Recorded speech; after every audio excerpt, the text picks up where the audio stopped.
with pride worldwide. This is for the dreamers, rebels and crew, for the fans in the back and the diehards too. Break the chains, let the passion ring. We're calling out hate in the squared off ring. Kicking out at 2, where the love runs deep and the fight stays true. Kicking out at 2, no tribal lines, just respect me and you.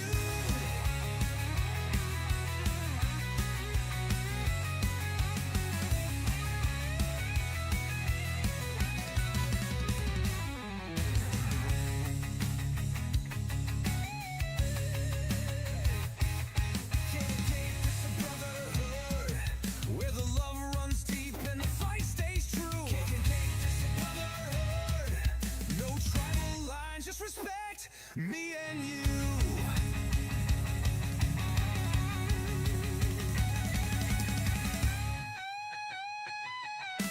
This is for the dreamers, rebels and crew, for the fans in the back and the diehards too. Break the chains, let the passion ring. We're calling out hate in the squared off ring. Kicking out at 2, where the love runs deep and the fight stays true. Kicking out at 2, no tribal lines, just respect me and you.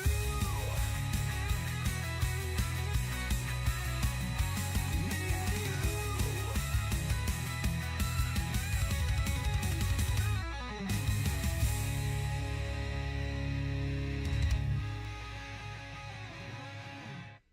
No sides to choose, just truth to speak. We lift the voices they try to keep. We from indie halls to the bright lit stage. Every fan, every fight, every era, every age. This ain't war, it's a brotherhood, a safe space for all, like it always should. No gatekeeping, no divide. We stand together with pride worldwide. This is for the dreamers, rebels and crew, for the fans in the back and the diehards too. Break the chains, let the passion ring. We're calling out hate in the squared off ring. Kicking out at 2, where the love runs deep and the fight stays true. Kicking out at 2, no tribal lines, just respect me and you.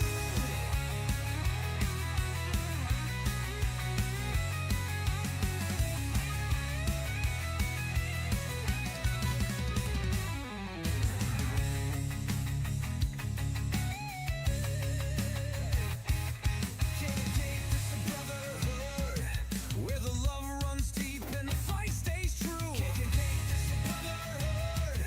No tribal lines, just respect me and you.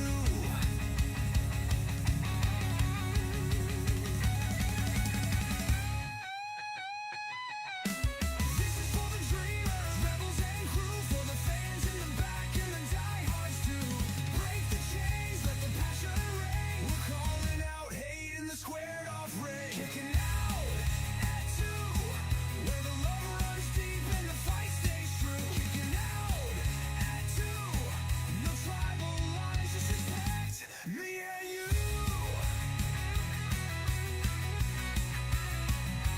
Me and you.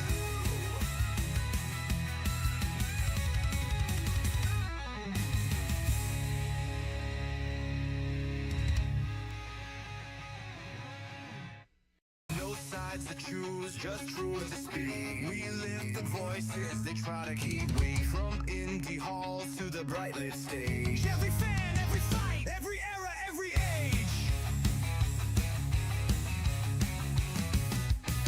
This ain't war, it's a brotherhood, a safe space for all, like it always should. No gatekeeping, no divide. We stand together with pride worldwide. This is for the dreamers, rebels and crew, for the fans in the back and the diehards too. Break the chains, let the passion ring. We're calling out hate in the squared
He, she's, theys, and all those who slay. It's been a week since we last rang the bell, but the squared circle didn't slow down for a damn second. From shocking returns to wild headlines, bell to bell is loaded tonight. Welcome to Kicking Out 2. I'm Michael. With me is the sharpshooter of insight, the high flyer of commentary, and my favorite tag team partner, Tori.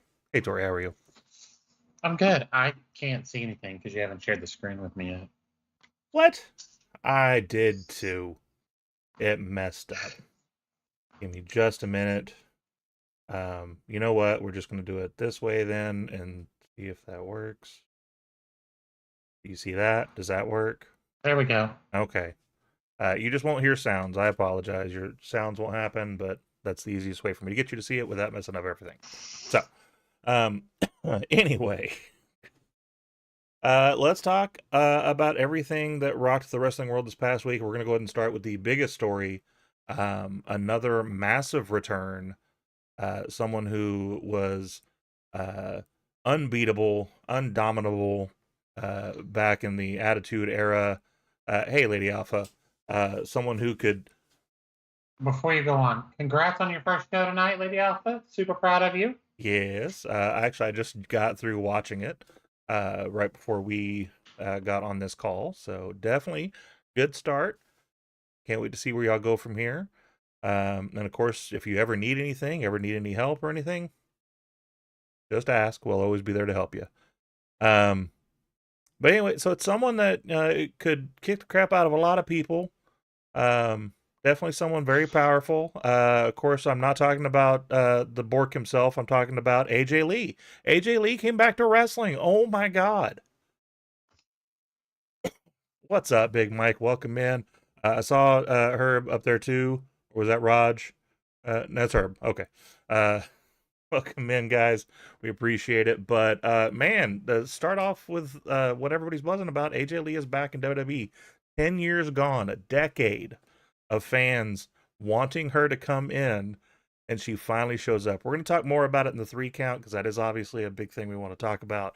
But just to kind of throw it out there, I mean, holy crap, she pops up. We have a nice little nostalgia from it. It looks like she hasn't missed a beat because she got on Becky and it looked And good. apparently she gave Becky a black eye. She did. So, That's right. look, a therapy chant Therapy. is fantastic. But if we can just get some people to actually, go, Yeah, that would definitely be a big help. there's Um, always, that group of fans. but the big news about it is that she actually did sign a contract. Triple H and her did a little backstage of her signing a contract. This is not just a one night nostalgia act. This is a full on comeback, a full on contract. So absolutely wonderful to see her in that group. One of the wonderful ladies. Hey, boss baby, welcome in. Appreciate you being here, even if it's for a second. Um, so I'm just going to leave it there. She was definitely one of the people I was very into at the time that she was there. Uh, Tell me your story about it though. Like, what do you think of her being Oh, back? I'm super excited about it. I'm interested to see what they do with her, like feuds and so on. Once we get past the Becky thing, um, I'm a big fan of her in general. I mean, the women's version of the pipe bomb has never been touched, um, and I don't know that it ever will be Hmm. because I don't know that anybody would be willing to go out and say what she said. I was happy with her Raw promo. I enjoyed it. I thought the honesty about where she's mentioned it in interviews. Like she considered suicide. Like she called a suicide helpline her last year before she left. Hmm. Like she was in a really bad place. And the fact that she talked about it so openly is not a bad thing. Yeah, I'd be interesting to hear, boss baby. Were you disappointed at Raw overall, or like are we talking about her promo specifically? Um, Yeah, I mean when she came out and like she was part of the Dude Busters and she finally came into her own and we had the crazy girl gimmick and it reminded me a lot of like the Stalker Mickey stuff back in the day, a little bit mixed with Victoria and her crazy moments. The wrestler, not you, but you've had your crazy moments too. uh, of the segment. Okay. Pop it in the chat. Let us know what your thoughts were. But like, she was one of the ones that, like, she was the anti diva before we started doing anti diva, because she was just a quirky, nerdy girl that ended up getting in the ring, and it started changing it from being the bubbly blondes and all that to more of something different, being herself. Really excited for it. Love to see where she's going to be. Absolutely. Great timing for that too, being at Suicide Prevention Month. I could sit here and go on and on about that, but we'll leave that for a more somber, serious time, because we both certainly have our thoughts and issues when it comes to that. Next on the list. Oh no! Before we move on, okay. I liked it. I thought it hit for me, but to each their own. Yeah, I was a big absolutely. fan. Part of that is I was a huge AJ fan. Just a huge AJ fan 10 years ago. Mhm. So Yeah, no, we'll get into them. and I could see maybe a little bit as far as the promo did run a bit long. I think that had a lot to do with the fans, though. The fans kind of kept interjecting themselves into it. Well, cackles from Becky and Seth never really help sometimes. But on to the next news story. Unfortunate situation. This man came back for all about 15 minutes on a segment. I think it was on Dynamite, and now unfortunately has been hurt again. Wardlow is injured again. It's being stated that he has a torn pec. He came back. He was supposed to be doing like an enforcer role on TV. Then we just kind of didn't see him, and then now we've been determined that he has been injured. So it's just another setback. I have my opinions about this, and that is, if he comes back, when he comes back, I think we need to hit reset on the Wardlow project. Have him come back, face some local talent, face some jobbers, kind of rebuild him up a little bit, and stop doing so much to make him a centerpiece. Because this is the second time now that we've started to do that, and then he's been sidelined. So I think we're a little bit past trying to make that happen. So have him come He back if he came comes out. back and try to He start came over. out. He came out at the pay per view after the Briscoe match, I think it and was. just he came out. I'm pretty sure it was a pay per view, and uh, laid somebody out, and then showed up on Dynamite, and then he was hurt. I'm like, bro, how you've been here for like a minute? How are you hurt already? Hey, Stampede. Welcome in. I just, I'm with you. Bring him back. Don't make a big thing of it. Running through ROH. Yeah, that's not a bad idea either. Have him go through that a little bit. Just to kind of get his sea legs back. Thank you so much. It's our new layout we started doing, trying to spice the show up a little bit. Unfortunately, there was another injury as well in AEW. Mark Sterling. I don't know if you remember who that is. He is the lawyer. I know who Mark Sterling is. Okay, but he unfortunately has torn biceps. So he's actually out for a little while too. Fightful did confirm that even though it was part of an injury storyline that they were doing, it is a absolutely 100% legit torn bicep. So unfortunately, he's going to be out for a while as well. Just kind of seems to be a bug lately. It seems like every week we're tuning up, and there's 2 or 3 different injuries that we're talking about. Next story, I'm going to go a little bit off the cuff. I don't have this one written down, but Matt Riddle's a dick. I don't know if anybody figured that was a headline or not, but he has went the way of the Ryback, of Goldberg, of Bret Hart, of just being one of the most bitter people on the face of the earth. He came after He came after KO and Sammy, saying that they were the hardest people to work with. He came after CM Punk, saying that he is still a bitch backstage, and he's got people that works in the Fed that can verify that. And then, speaking of AJ coming back, then threw her under the bus and said, well, she got around back in the day. So we're slut shaming people. We're talking shit about two wrestlers that are well beloved backstage. And then bringing up someone who, by all accounts, has been perfect since his return to WWE. Jesus Christ. Yes. Oh, wait, you weren't. Hey, Isaiah, welcome in. I am to the point that we can just add him to the fuck that guy list. First of all, hey Isaiah, because I'm going to put a fuck that whiteboard guy. back there and we're just going to start writing names. Yes. Yes, that's so good. That was my Fuck thing that guy. too, is Matt wasn't even there when AJ was there. It's Right. like, what are you doing? 100%. Like, bro, you weren't around. And ew. There is a certain level of, you're salty. Okay. Be salty. That's fine. Ryback has turned that shit into a career. Mm-hmm. Every 6 months, should I come back to wrestling? No. No. Well, To that poll didn't say- count, so I'm going to ask again. And you're gonna get the same answer, fam.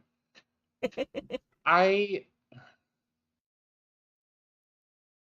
gives bald men a bad name. I feel like at this point we can just add Riddle to the list of people we don't want to talk about. Yeah, pretty much. I literally just brought it up just because you have the worst takes. Yeah. He also promoted his OnlyFans if anybody's interested. It's another no thank you to me. We're going to go on to something else, though. Will Ferrara, I don't know if you know the name, but he's at TNA. He is actually a legend in ROH. He didn't have a massive career, but he's touched a lot of people's career. He was in ROH from 2013 to 2021, and he's quietly been working for TNA as of late. I mean, you do you. Whatever. I don't know. Randy liked him. I'm waiting for him to say shit about Randy. That's what I'm waiting on. Randy will whoop his ass. Randy will cook him without thinking twice about it. But anyway, so a lot of TNA talent already knows him from back in his ROH days because a lot of them kind of ran in that same circle. Right. So he's been working the backstage there. So good on him to find a nice little spot in there.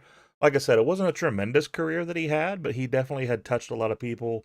If I remember right, he was the one that lost to Adam Cole when he won the title down there. So like, a nice little touched by an angel situation there. So I don't know about that.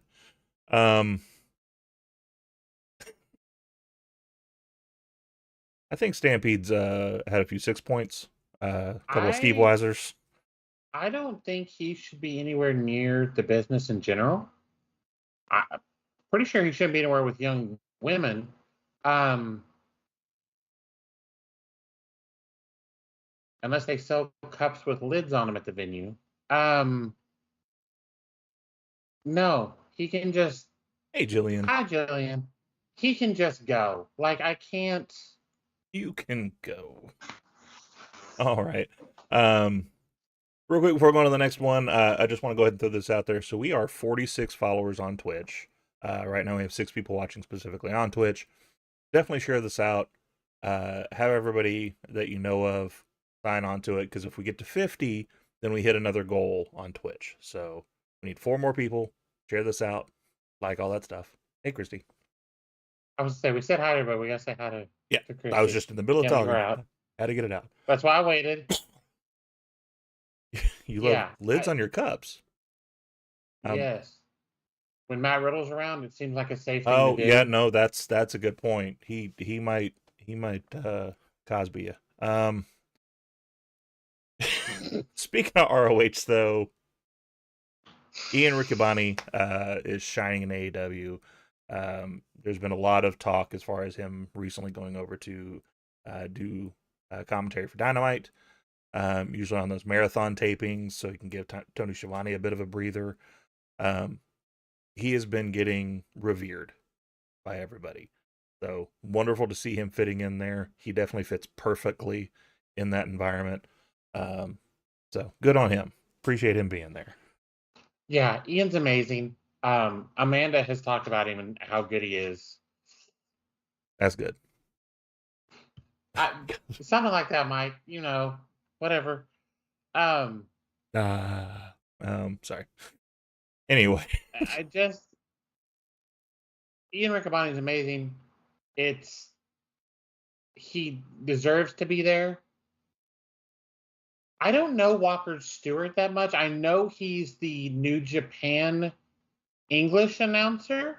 yeah, I think they had him on Forbidden Door if I remember right. and I enjoyed him. Yeah. He was good.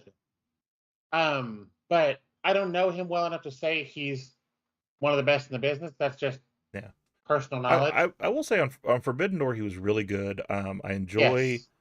Yes. I was a WCW kid.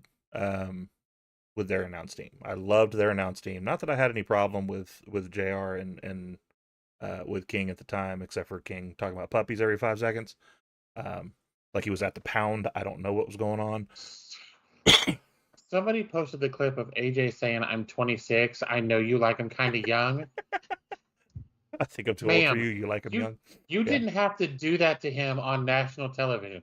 I'm here for it. He shut up for about a minute and a half, which I think is the longest he'd ever been quiet. But anyway, he did really good on Forbidden Door. I've always enjoyed, the reason I enjoyed WCW so much is because I always liked having the Mike Tenay. To me, Mike Tenay was an amazing person because he was the educator. If you didn't know what was going on, he would tell you everything. He was Stampede before Stampede was Stampede. Because he would tell you about every Mexican star, every Japanese star, everybody that came over and had all the information. So absolutely wonderful to have someone on Forbidden Door that gave us that information. Yes, very much so. And especially with something like Forbidden Door, it's great to have that person that knows these people that the American audience may not know that well. Yeah. So I was a big fan of it. It was, no one needs to throw in a shucky ducky quack quack. Yeah, man. You don't need to do that. Yeah, man. No. So I could see that, Big Mike. I could see you being the Mike Tenay of the run-in. Me and you are both Stampede light, so they only keep us around when Stampede's not there. But no, it was great seeing him on there. As far as him being one of the best, I don't know. I haven't heard enough of him, but he definitely was great that night because I learned a lot about people that I didn't know. Very much so. Before we move on to the next one, I'm going to go ahead and throw in our ad for Debbie. So we'll be right back.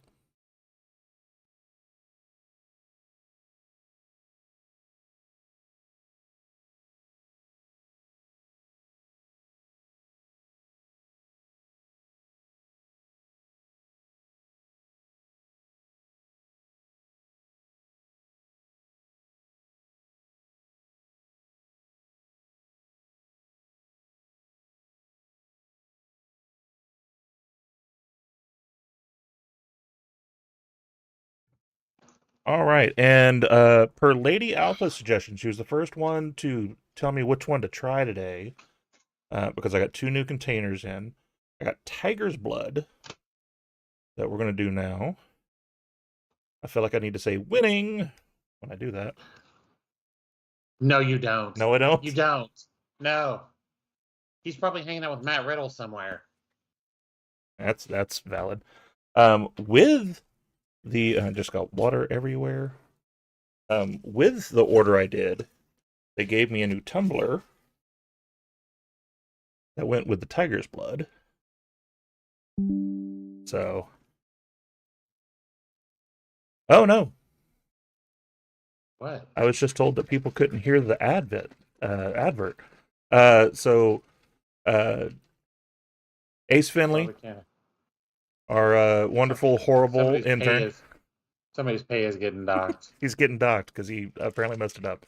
But anyway, it was just saying that if you can go to w.gg and put in kicking out all one word, you can get 10% off.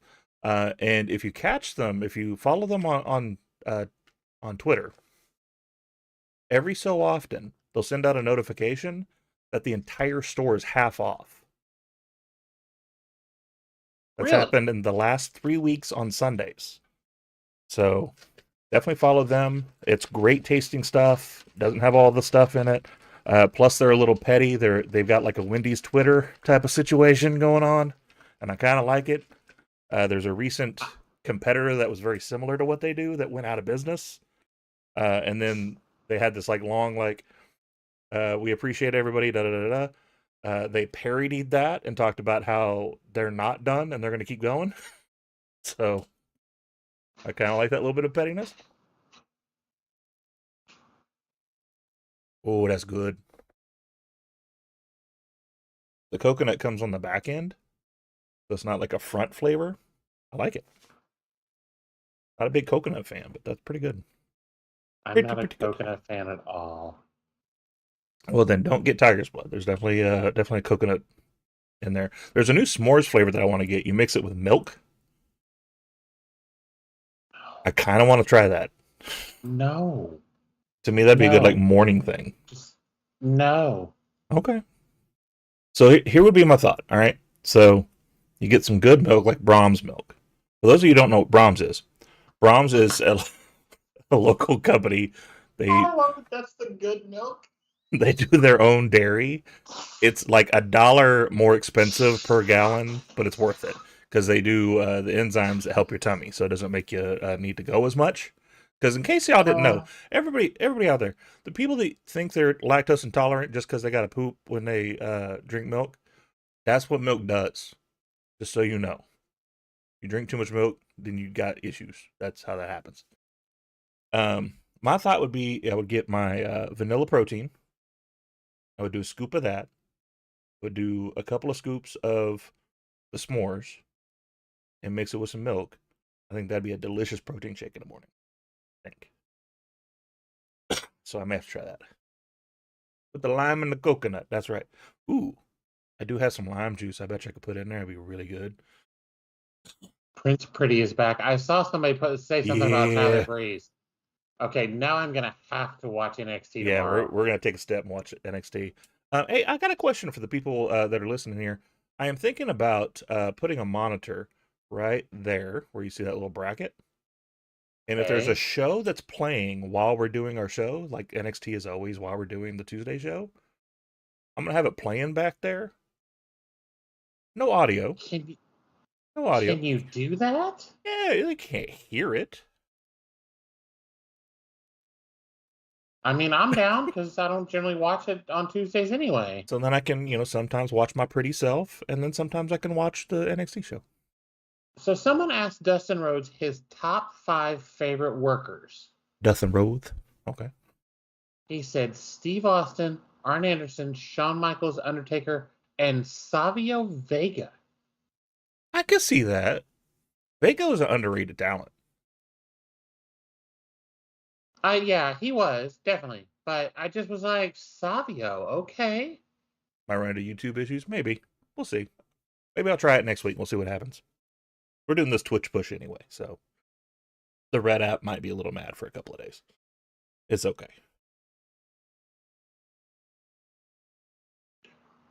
That's not a bad idea. Thursdays, since we're on so late. Okay. We're gonna die playing Fortnite because we're watching a fucking match. And Stampede's like, here, watch this one. Barbed wire steel cage match going on. We're just like, what? Anyway. Thank you, W Energy. We appreciate your sponsorship. Definitely go out and try some of them. W.GG, kicking out, all one word. good flavors, good stuff. Back to the news though. AJ Styles' contract is coming up. We've known this for a while because we've seen all of the memes and everything about him going to AEW and all that. I have thought about doing some of that stuff on Discord. We'll talk about that a little more later. Because in Discord you have to be a part of the group to get into it. So we could put some things in Discord as far as stuff to watch. I have a Discord. I could probably count on one hand the number of times I've used it. You use it. I was going to say you use it every Thursday, but I'm just saying, like, I don't ever go to Discord by itself. Mm-hmm. AJ's leaving. He's not staying. No, he's absolutely not staying. Hold on. He's leaving to retire. I'm telling you right now, he's not going to AEW. No, I'm calling it now. He does a 1-year contract. If he does a 1-year contract anywhere, it's going to be in TNA. He's not going to AEW. I think he does. I personally don't think he does, and that's just because from an interview that he did, he has basically said like he can't keep up over there. He is too old and too slow to keep up with what's going on over there. Which AJ's in phenomenal shape, pun intended. But yeah, I mean, you put AJ up against like a Kyle Fletcher, which, by the way, apparently needs someone to teach him how to work, according to Stevie Richards, but that's a whole other conversation. I'm sorry. What? Mm-hmm. That's like a third-string coach telling Michael Jordan that he needs someone to tell him how to dunk a ball. I love Stevie. Don't get me wrong. I love Stevie.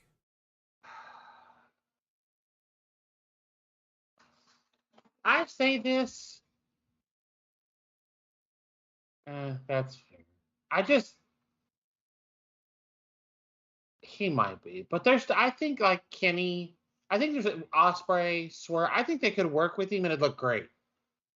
I don't disagree. I think, you know, when he first came to WWE, that's what he said, is that like WWE was the place he wanted to go. He wanted to be there. So I see him retiring there, at most doing a TNA thing, considering that they're in bed together. Maybe doing that. I don't see him leaving for AEW though. But the big reason I want to put it up is because he had a backstage kind of guerrilla style filmed thing of him talking about everybody's gone. He's by himself. Because brothers are gone. Yeah. He's now on a different show than Mia Yim. Yeah. So he's kind of by himself now. And once that got caught, apparently, if you watched his performance on Raw this past week, they're using that now. And he's talking about some mystery person. Some people are thinking it's Dragon Lee because Dragon Lee came out to help him. But he's basically saying like there's someone that's there to help him. So I don't know. We'll see what that means. But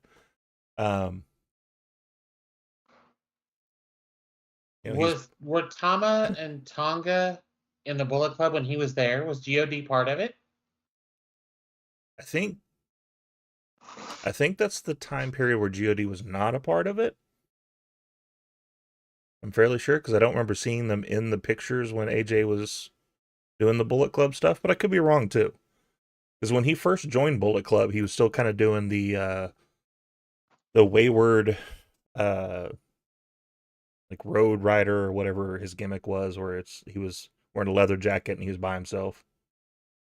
That's what I was thinking too, Isaiah, but I'm not. I want to see because Stampede, help us out.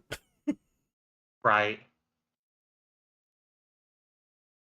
But anyway, like, so essentially though, his contract is coming up in 2026. So we'll see what happens then if he resigns, or if he goes anywhere. I don't think he's going anywhere, but that's just my opinion. WWE live events, another WWE update. the company's European tour just wrapped up, and it's worth noting how different the live event schedule looks compared to even just a year ago. Wrestlers are saying they actually prefer the current format, which is fewer house shows, so they have more time at home, or if they're overseas, more time to kind of hang out and relax a little bit. One longtime talent flat out said, "I don't miss house shows at all." So that's very telling that they're ready for that to slow down a little bit. Tama was there. Tongaloa was not. Oh, okay. Tama was with him from May of 13 to February of 22. Oh, wow. AJ was there from April of 14 to January of 16. Okay. Possibly the most tremendous, fantastical story out there is WWE is returning to China. I don't know if they'll get charged a tariff when they get over there. But why did you say it that way? Why was that necessary? We don't want that orange and mango motherfucker on our show. Like, why would you do that? For that right there, that's exactly why I did it. The last time WWE ran in China was back in 2019 before the pandemic. Since then, they had decided not to go there. So now they're actually opening the doors, going back there. Specifically, Hong Kong currently is set for PLE, but they're going back over there. So they're going to do a PLE in Hong Kong. Mm-hmm. If they have an AJ match, they can go to Bangkok. That's an old AJ joke because AJ had that. He was like getting nutshotted every week. The Righteous has been tweeting some very cryptic stuff about where they're going to end up, and the thought process is they're probably going to end up in the WWE. There are rumors of them trying to do the Bray Wyatt story that Bray wanted to do before his passing, which was he was going to have a secondary Wyatt family that was going to be on the opposite show, have their own opposite storylines, do separate things, but essentially it was going to be an extension of the Wyatt family on each show. So it'd be interesting to see what happens there. Maybe we bring back the person who hasn't officially signed anywhere yet, which seems kind of interesting that he hasn't signed anywhere yet. Who? We want Cross. He's out there He's just kind of running. Back. He's not coming back. I don't think he is either. But it is interesting to me though that he hasn't signed anywhere. Like he's just out there. Absolutely missed a chance of. I dig too, Julian. I dig too. Having Cross with the Righteous, like that would have been amazing. All right, I just saw Sam Pete's thing about AJ falling off the edge of the earth because he's a flat earther. Get it? Him defending himself. I don't know if you ever saw that from being a flat earther because it was something that Daniel Bryan was saying about him. It's a great clip. If you haven't seen that, go watch that. That's a lot of fun.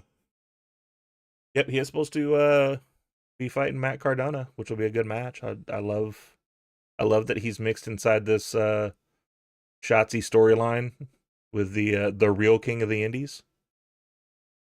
So definitely kind of fun there. You're right though. He is better off doing what he's doing because. But so the real question is though, like, do they do this kind of Wyatt inspired tribute that they're talking about doing, or do they carve out their own niche in the tag team division? Because the tag team division needs some tag teams, specifically on Raw. I see a downside to them doing that because then they're stuck with it. You're not going to be able to get away from that. Like even after they weren't part of the Wyatt family, Harper and Rowan, you still consider them part of the Wyatts. Mm-hmm. Braun Strowman has still always been considered part of the Wyatts. Yeah. And I understand that there's that connection that he had with both Bray and Brody, you know, and their families, because him and Amanda have tweeted each other at each other and so I think the problem with doing that is you're stuck. Because now that they've done what they've done, Roman's back where he should have been. Yeah. But Gacy and Loomis and Nikki, you're never getting away from it. You're just not. Yeah. I can see that. I can see where you're coming from there. Kenny Omega has gotten some planned time off. So we'll go back to AEW for a second for that. Don't expect Kenny Omega at All Out. Currently, he's not scheduled to be there. Even though the show is in Canada. I'm sorry, Stampede, but all words are pointing to him not being there. The Kyle Fletcher angle on TV was their way of writing him off for a while and give Fletcher a rub at the same time because he had asked for some time off. Whether it's for him to heal a little bit or if he just wanted to take some time off and not run so hard as he had been in the past. Nothing really being said specifically about that, but it is nice for him to get some time off, try to stay healthy, stay ready to go. Even with the time that he has taken off for his surgery and everything, I know, which is crazy because Nikki's one of the most talented wrestlers they have in the women's division. Like, she does not get near the love that she should get. Damn.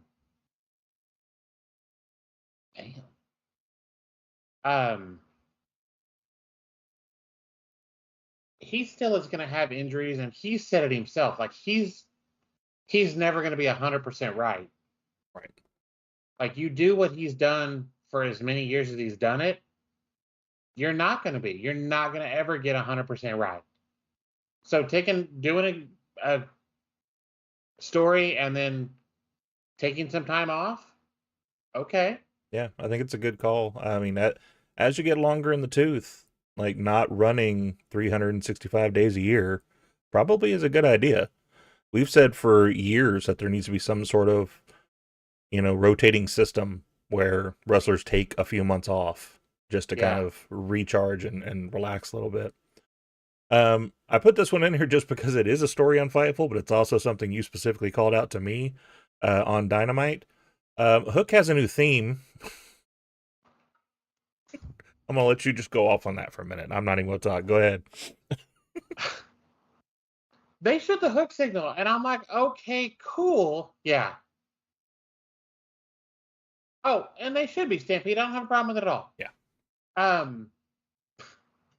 They showed the Hook signal, whatever the fuck you want to call it. I'm like, oh, okay, cool. Hook's back. And then something started playing, and I don't know what it was. And all I can say is, did you guys hire Def Rebels? Because that is ass. Like, what? This is so bad. No one approves of Hook's new theme. Hook shouldn't approve of his new theme, okay?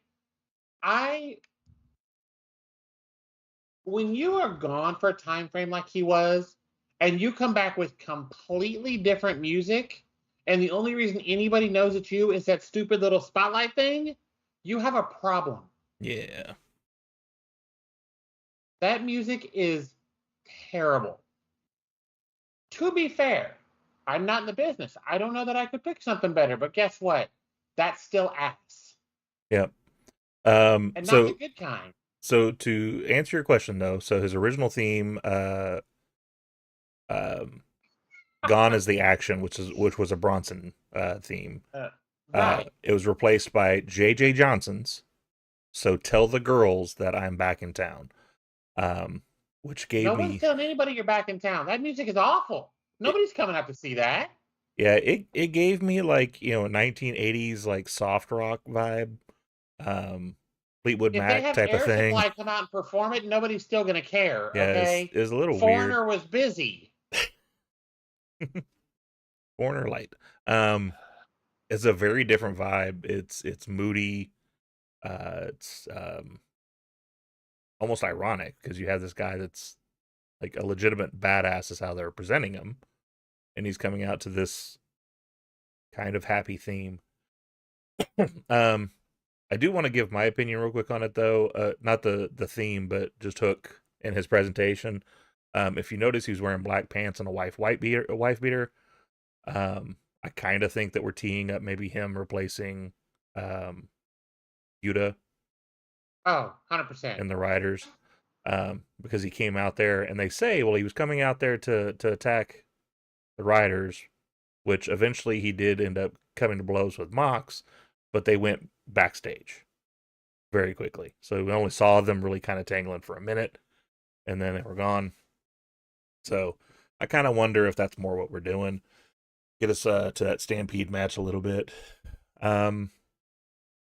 Last one for news: ROH Women's Pure Tournament wrapped up.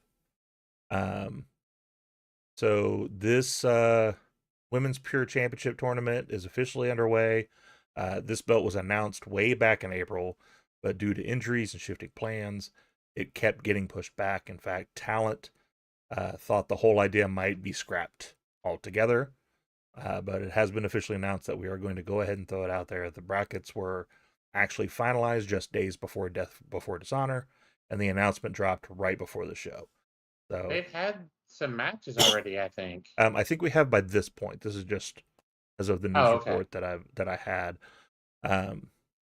So they are airing it on YouTube, so definitely go give that some love. ROH definitely needs a better platform so people can actually watch it. So the fact that we're throwing this on YouTube is kind of nice.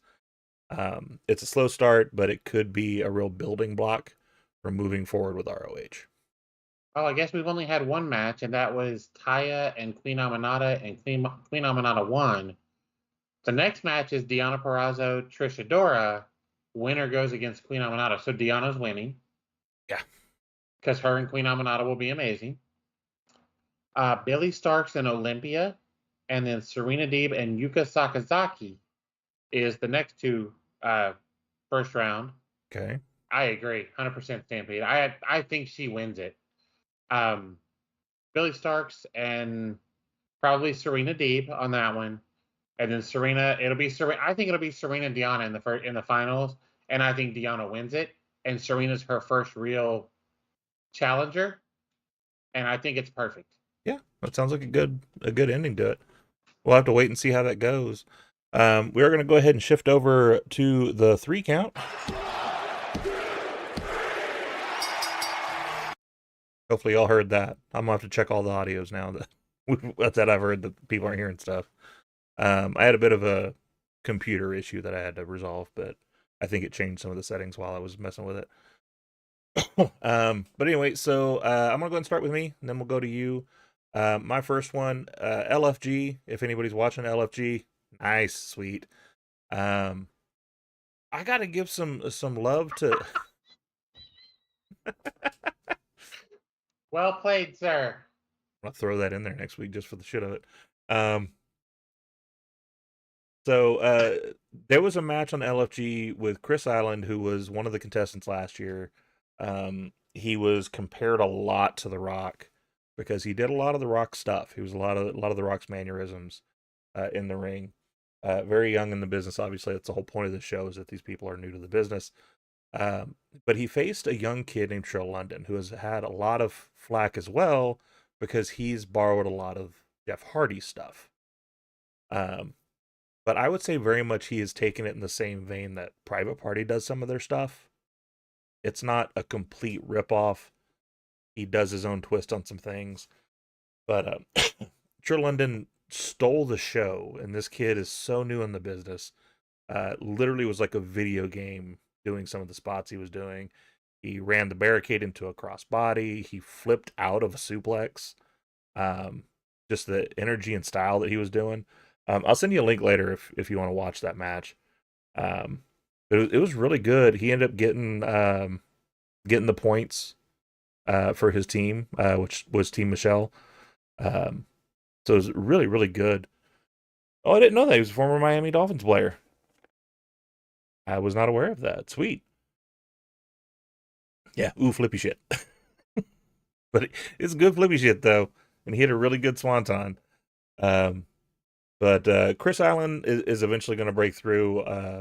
They talked a lot about him. He's got it. He's got it all as far as his ability in the ring, and he's got personality.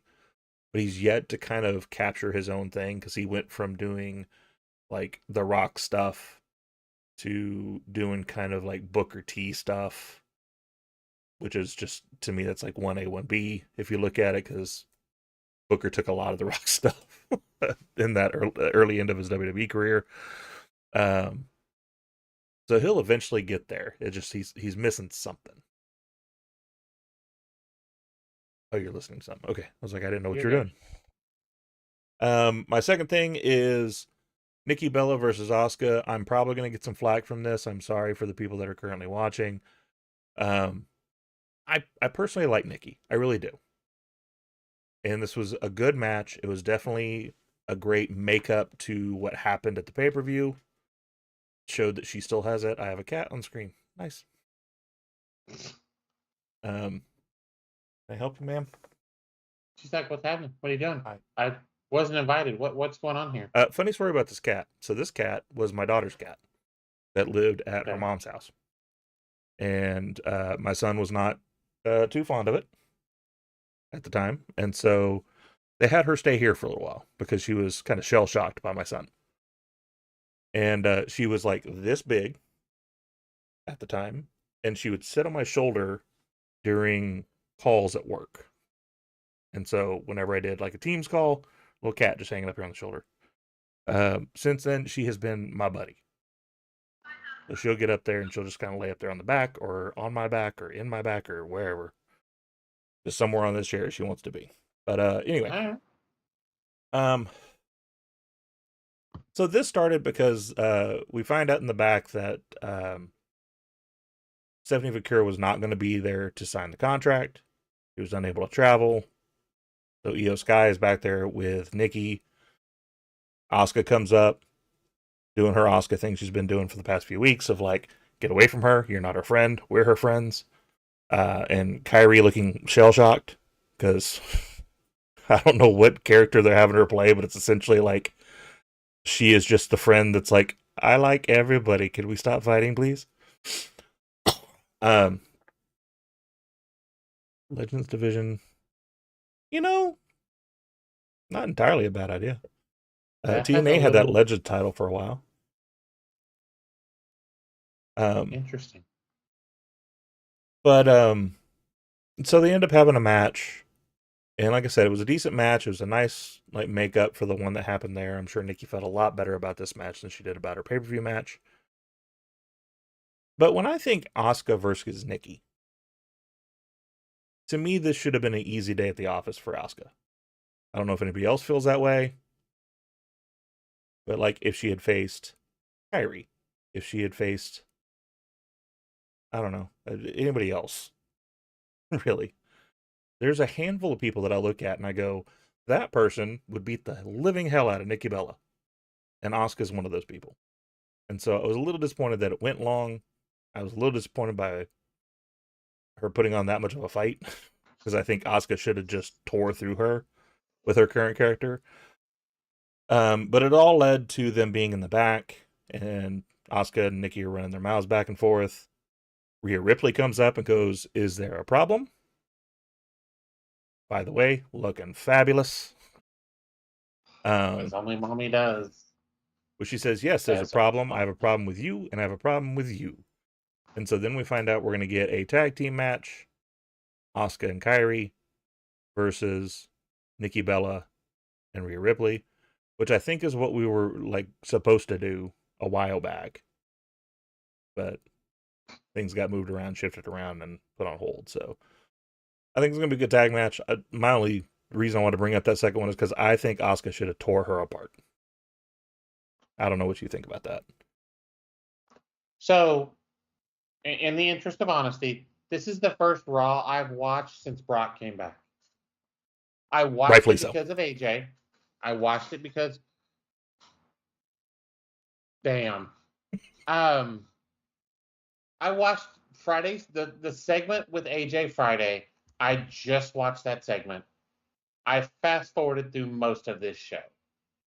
I agree with you. This match should not have went how it did. I'm glad Asuka won, though. I do want to say that. I'm glad she won. She should have. Yes. And a tap out, too. I don't hate it. Yeah. I just think it should have been an easier day at the office. I think we're going to get Asuka versus Kyrie at some point. Yeah, that's happening. I'm tired of you picking on me, telling me what to do, blah blah blah. What? They fall off the top rope. I've fallen and I can't get up. Somebody ever says that in a ring, I'm deceased. I'm leaving. It's over. I will never stop laughing the Stampede, rest of the night. get out of my head.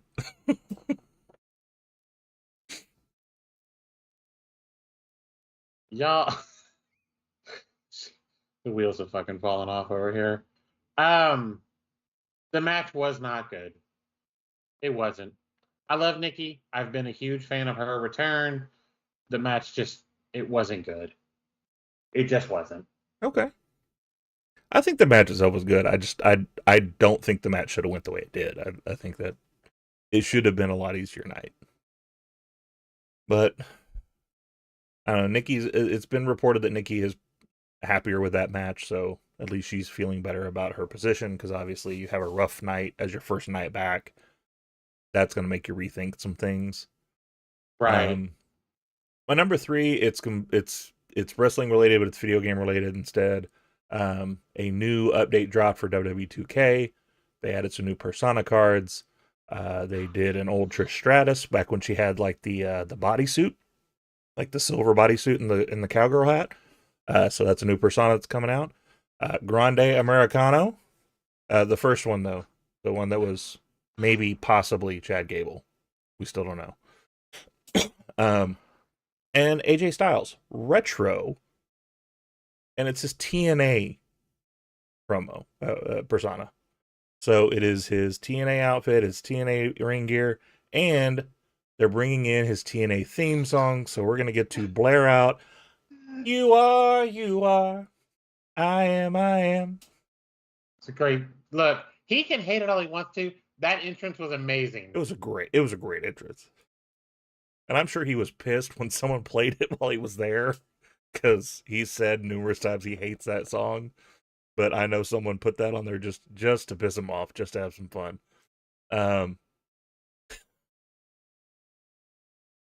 Thoughts and prayers. Tori, you're 3 that you want to talk about. Sorry, I'm getting a little bit flighty. This is like my 5th energy thing that I'm drinking today. And I may not have had a Monster malt liquor before I started the show. Just saying. So it's been a day. But your first one you want to talk about Mercedes Moné and Alex Windsor. Look, no hiding, I'm a Mercedes fan. Have been. I love what they're doing with Alex Windsor, and she is great in the ring. Her and Mercedes killed it, and the finish was perfectly done because it was a roll up, crazy, out of nowhere type of thing. Stampede is on a roll. He's gonna create his own promotion with all these people in it.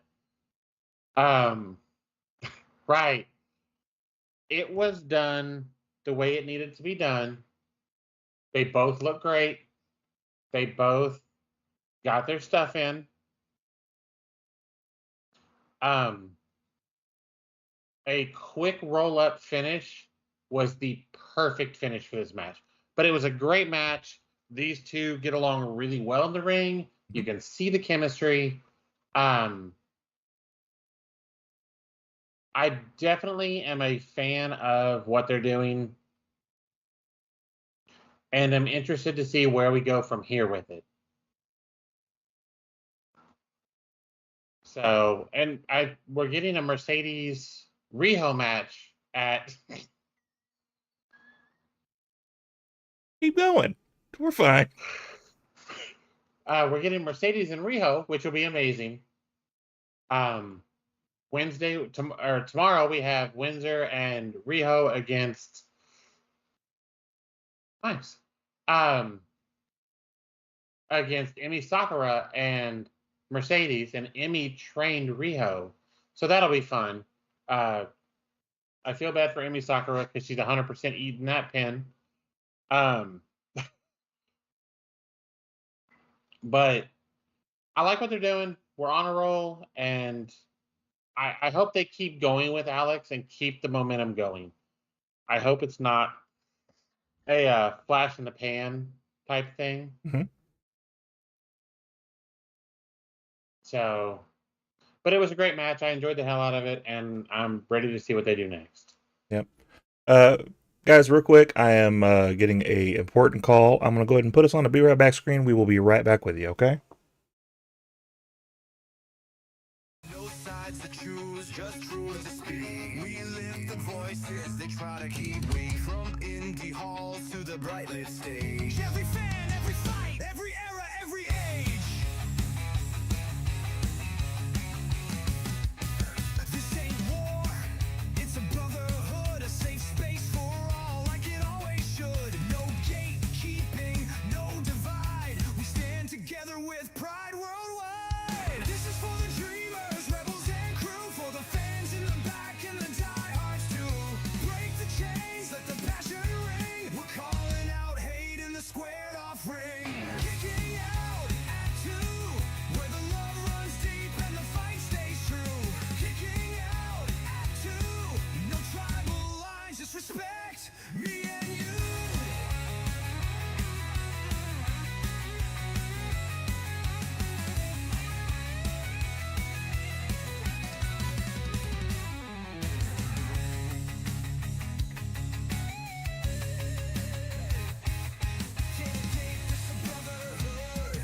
Where the love runs deep and the fight stays true. No tribal lines, just respect me and you.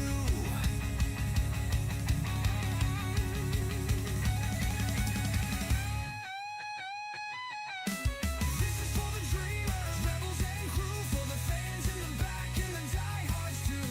Break the chains, let the passion ring. We're calling out hate in the squared off ring. Kicking out at two, where the love runs deep and the fight stays true. Kicking out at two, no tribal lines, just respect me and you. Me and you.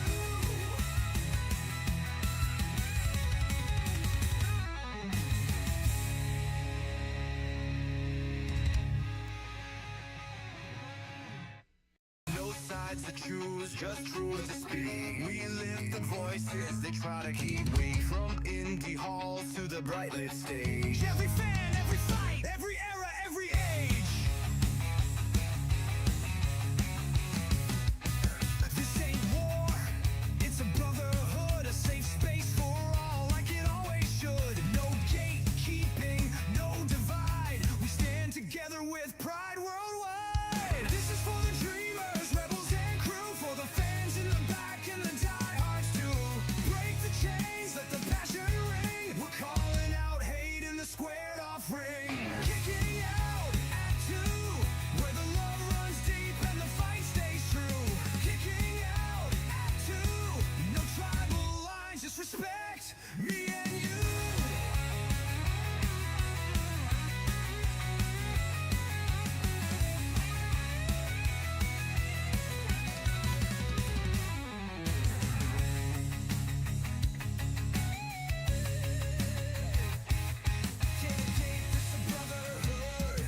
Where the love runs deep and the fight stays true. No tribal lines, just respect me and you.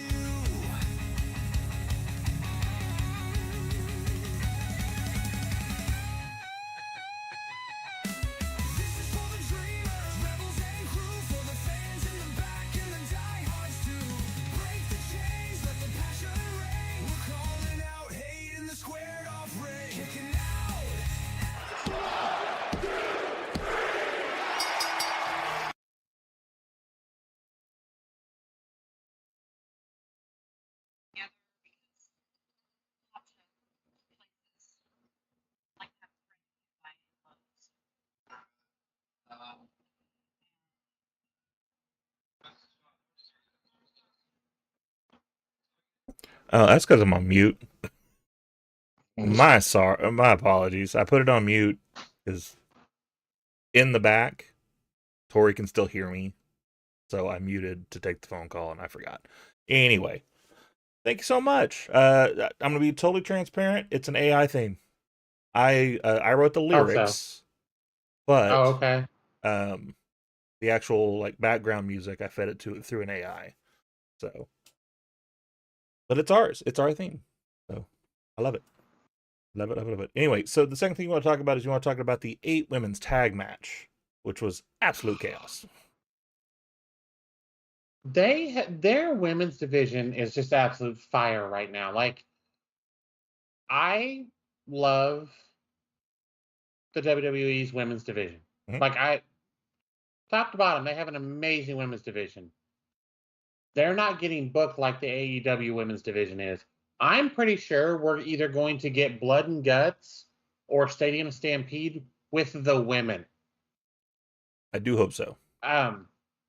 which are both huge. Either one of them will be a humongous match. I think that the way they did this 8-woman tag was great. Everybody was banned from ringside, so it kept it with the 8 in the ring. Yes, Jillian. Oh God, please do it. Personally, being selfish, can we do this at Wrestle Dream, please? Please. Just for us. I'm with you. Either one. I'll take either one. Yes, Stadium Stampede won't have the impact that a Blood and Guts will, but either one would be great. But yes, yeah. See, Yep. I'm sitting next to her. She's like, "Please give us that." Oh, hold on. I'll be right. You keep talking. I'm just gonna take the phone call back here. So you keep talking. Okay. The 8-women tag was amazing. Let me pull it up here so I make sure I give all the right. Who won what? It was on Collision, which Collision has been really good matches too. Okay. Tony Storm, Mina, Stat, and Harley against Bane and the Triangle of Madness. And this match was just start to finish crazy. First of all, I love Harley Cameron. What they're doing with her is great. Harley is amazing. Yes, it was a fantastic match. Shirakawa, the more I see her, the more I like her. To be fair, wasn't well versed on her, but the more I've seen of her, the more I've enjoyed. Like, she is fun to watch. I was a little like, what are we doing at first? I love it now. Absolutely love it now.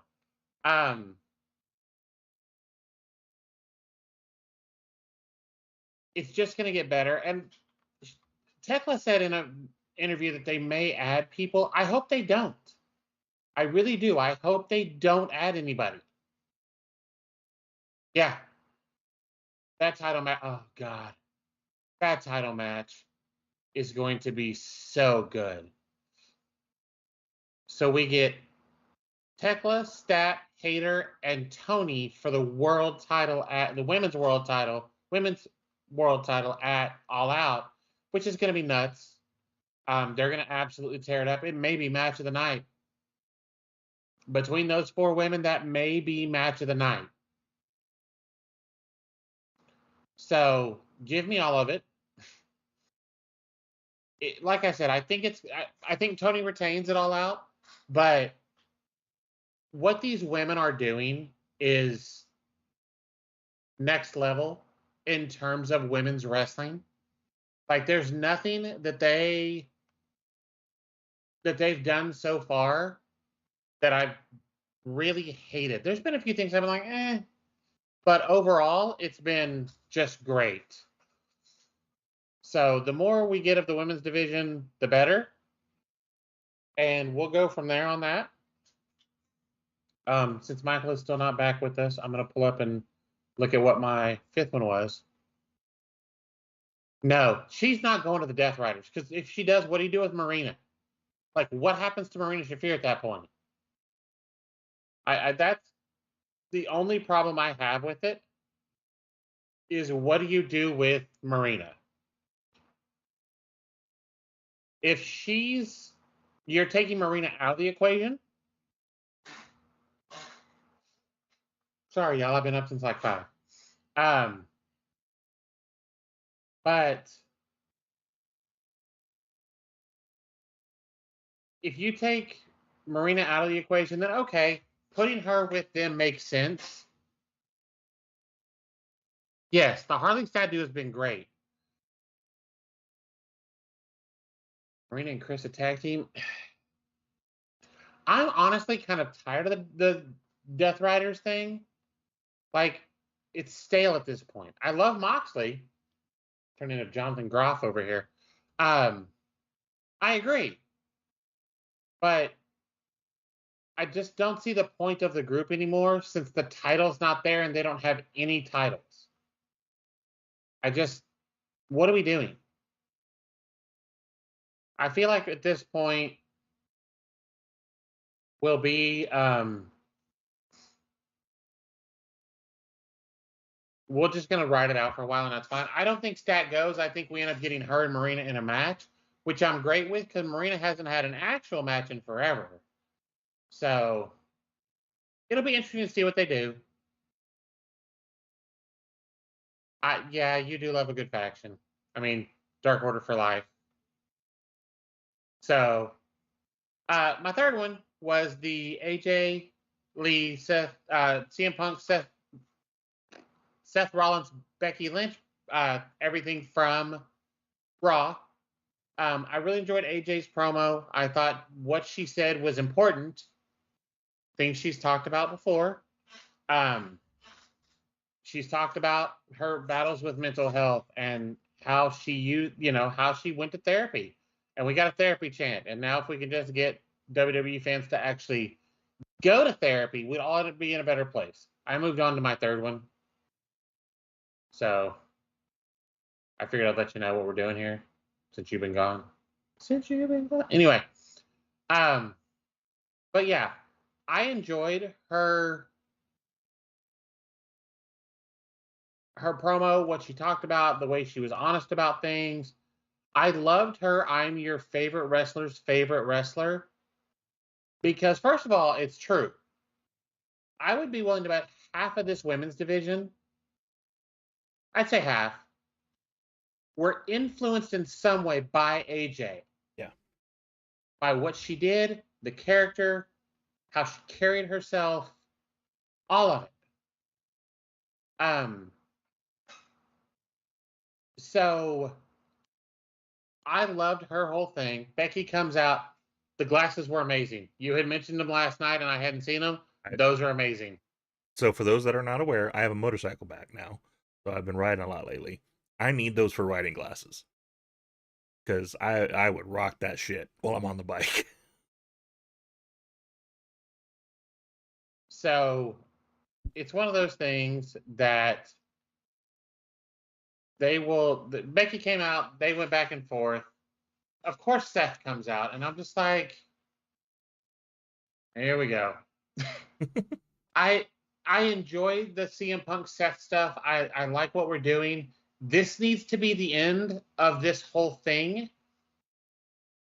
I know Punk is still going to go after Seth's title, but we need to be done with this. The Seth Riders have moved on. Seth needs to move on. The only reason we did that is counter-programming on the 20th, which is stupid. So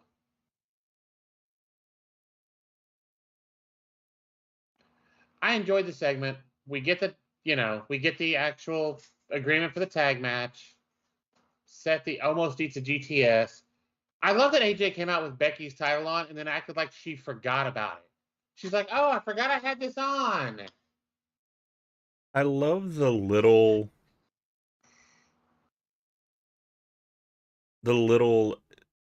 inappropriate comments, for lack of a better term, where it's not completely inappropriate, but you know what she's alluding to because she's like, and things got a little weird when, I took a shower. That's not PG.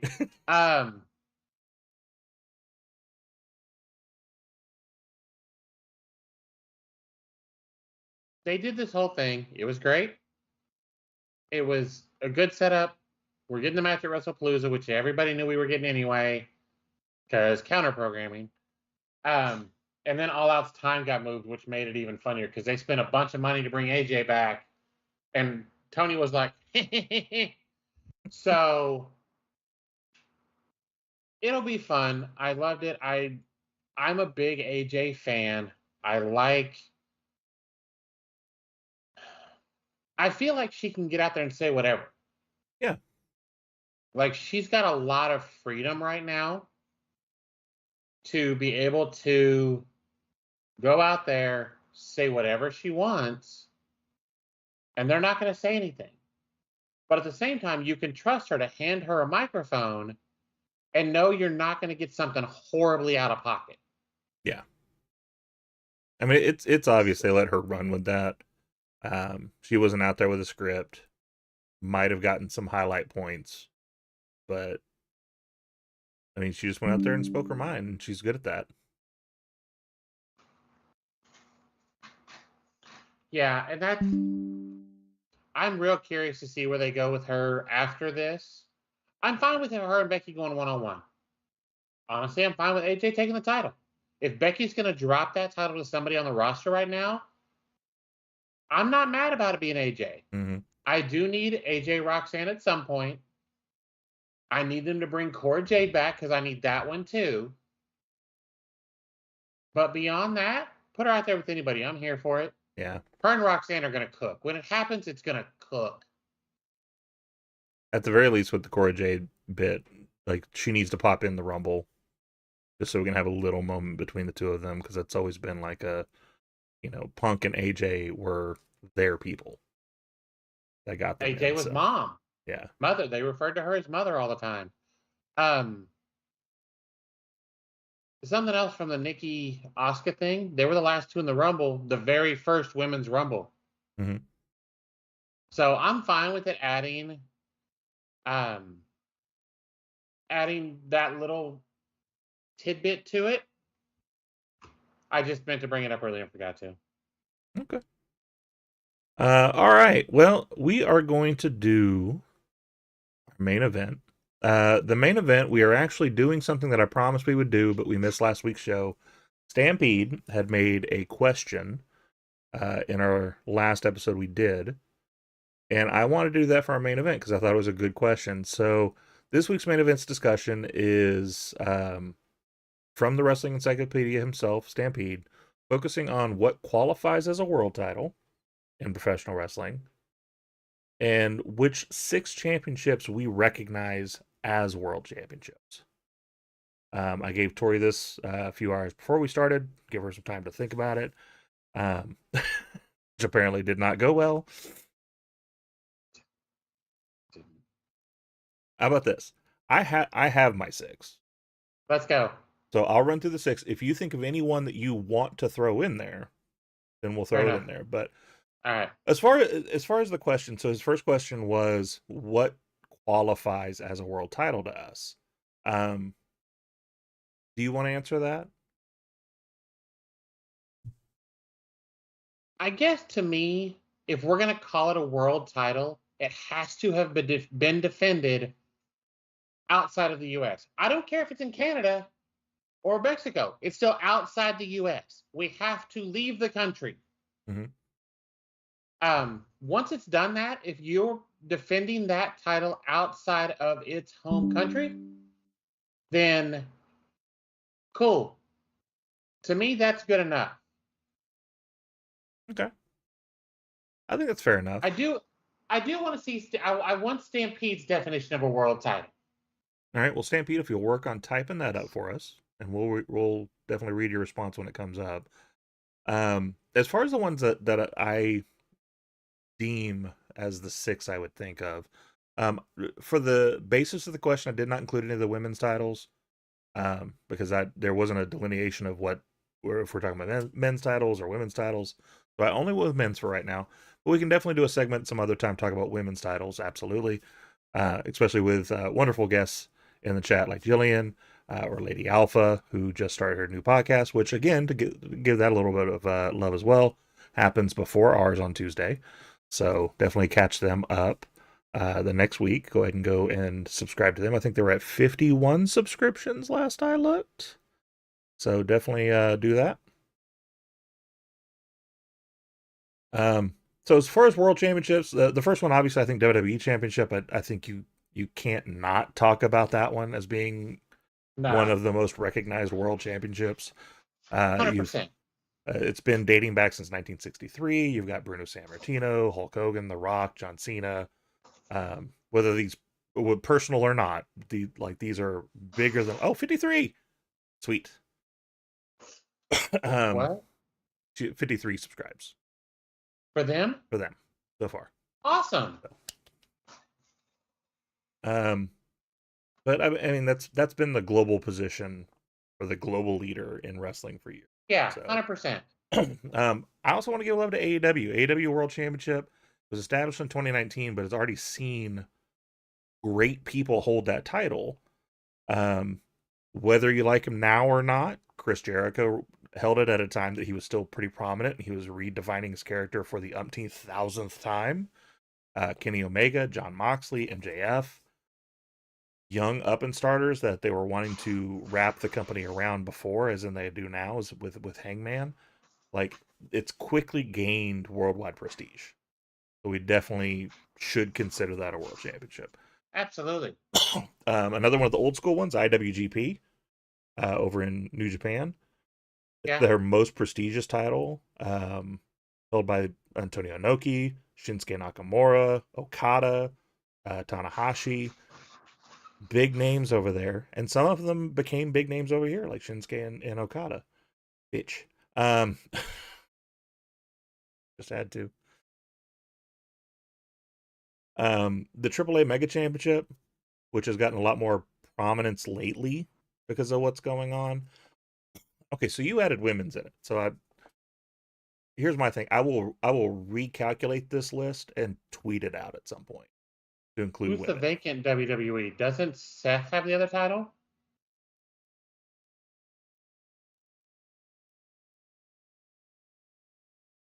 I think he does. Or was it written the before? women's title is vacant. Okay. I gotcha. Fair enough. Time out for a second. Fatal Influence is in the ring, and we have a triple threat match with not a triple threat, a 6-person tag. Fatal Influence versus Stephanie Vaquer, Tiffany Stratton, and Rhea Ripley. Damn. Tell me you are not setting Fatal Influence up to be the biggest women on this division. Yeah. You're doing this. If they're even slightly like one-on-one in that match, you're making them some of the biggest. Yeah. The AAA Mega Championship, held by stars like also Kenny Omega, but Vikingo, Ray Wagner. It embodies the Libra's global influence. So absolutely. Yeah, huge. All right, we're gonna move on. My last two might be a little controversial. First one is the Impact World Championship, TNA's World Championship, if you want to rename it that as well, because it's actually had a rich history. It's been back since 2007. It used to be the 10 pounds of gold for them, and then they changed it to their own championship. It's held by names like AJ Styles, Kurt Angle, Sting, Samoa Joe, people that are huge names today and were huge names at the time. So a lot of respected names in that, and that's just a handful of the names that have had that title that is still around today. And then the other one is the 10 pounds of gold, which I know that one's kind of lost some of its prestige lately, and that's just because of choices that were being made of who was champion, whether it was political reasons or what have you. But I mean, it dates back to 1948. It represented at the time like the elite in wrestling, That especially in was that traveling that was the territories. title. Yeah, I mean, Ric Flair, Harley Race, Dusty Rhodes, That's like wrong. Death Road. Um, apparently, Cody is going to attempt a Dusty Rhodes uh, imitation if Dustin ever gets inducted, because he assumes he will be the one inducting him. He's like, that is the only time I'll try to do a Dusty Rhodes. There's absolutely no one else that should induct Dustin. Yeah. If they don't put him in because of where he is right now, your Hall of Fame is a sham. Yeah. Absolutely. But I think that's got to be on there. I mean, if you talk about the WWE Championship and how long it's been, and Hogan kind of being the front runner of the holders of that, Ric Flair holding that NWA 10 pounds of gold. I thought about putting the WCW Championship on there because it's the World Heavyweight Championship today. But like Stampede said in there, it's a secondary title. They're not using that as a front running world title anymore.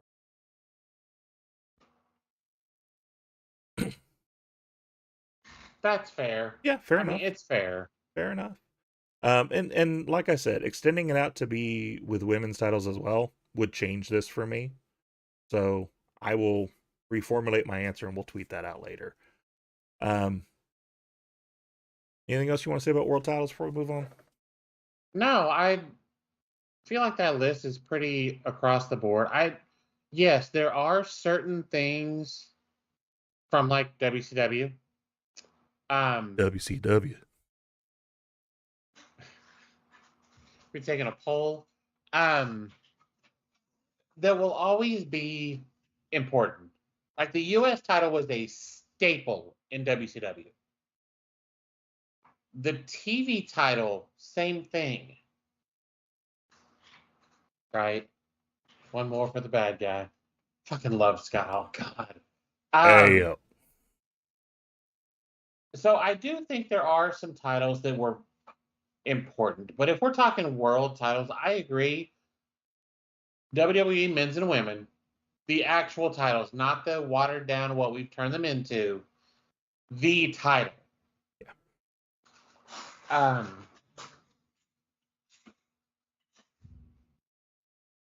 mean, if you want to talk about the most influential titles, what's that? Cody has the title, doesn't he? It has which title? The WWE title. Didn't he beat Cena for it? Yeah, he did. Yeah. Yep. Because they realized the heel turn wasn't working because they did it really really crappy. But like one of my favorite titles back in the day was the TV title, and that was Arn's title, and that's why I loved it so much, because Arn was my dude in the day. You cannot tell me shit about anybody back then. Loved me some Arn Anderson. Like, I saw a Muscle Man did a TikTok today. You know who that is? That's the Waffle House guy. no. You know the Waffle House guy, the guy that asks everybody like, "What's your Waffle House order?" Oh, he got laughed at by Tony Storm. I don't get in a on conference. TikTok a lot. Well, no, I don't get on TikTok. This was at at one of the scrums with Tony Storm, and he asked that question. It was her last question. She was like, Malcolm. I remember that. That guy. He was doing a thing with somebody, and it was like this or that, and it was Spine Busters. And as soon as Arn got on that list, for me, there was no one else. It didn't matter who else you put there. He put like Ron Simmons against him. He put like Triple H against him. He put Batista against him. Arn Anderson had the spine buster, in my opinion. Anyway. No, 100%. You can put him against anybody. So I'll take Arn's every time. Yeah. It was just so pretty every time. And even at like 102, when he did it at, was it All Out or All In, or it was one of those. And he rolled in the ring and did it. And it was like, even with the bum arm, bum hand, doesn't matter. He still did a pretty ass spine buster. That's right. Best spine buster ever. All right. Well, then we are going to go ahead and wrap this up. So here's the last pop. With AJ Lee's comeback and that powerful promo about her mental journey, it's a perfect reminder that behind the moves and behind the moments, we're all human. Taking care of mental health matters just as much as physical health. And there's no shame in reaching out for help or talking to someone, because wrestling is for everyone. And that includes creating a culture where therapy, openness, and support are embraced. Just like AJ showed, strength isn't about hiding the struggle. It's about facing it head on. So you can catch us on TikTok, YouTube, Twitch, BlueSky, and sign up for the Kicking Out 2 Discord right above our head. Well, no, it's not right above my head. I keep forgetting to put it there. It's on the Thursday show. None of our stuff is down there for me to point at either. Huh? Oh, well, yeah, no, I was really busy. There was a lot of stuff on the screen. I tried to clean it up a little bit. But our TikTok's right there. Like, our personal TikToks are right there. Our Twitch, excuse me, is right there. Anyway, we're Kicking Out 2 on everything. Just look at that up. Except for on Twitter, which the person who has Kicking Out 2 has not posted anything in like 5 years. So I need Twitter to get on that so we can take that. But anyway, sign up for all that, like, subscribe, all that fun stuff so you can keep this conversation going. In the meantime and in between time, thank you everybody for joining in today. We will catch you on the next one. Here's the cover. Can he do it? Kick out at 2. We stand together with pride worldwide.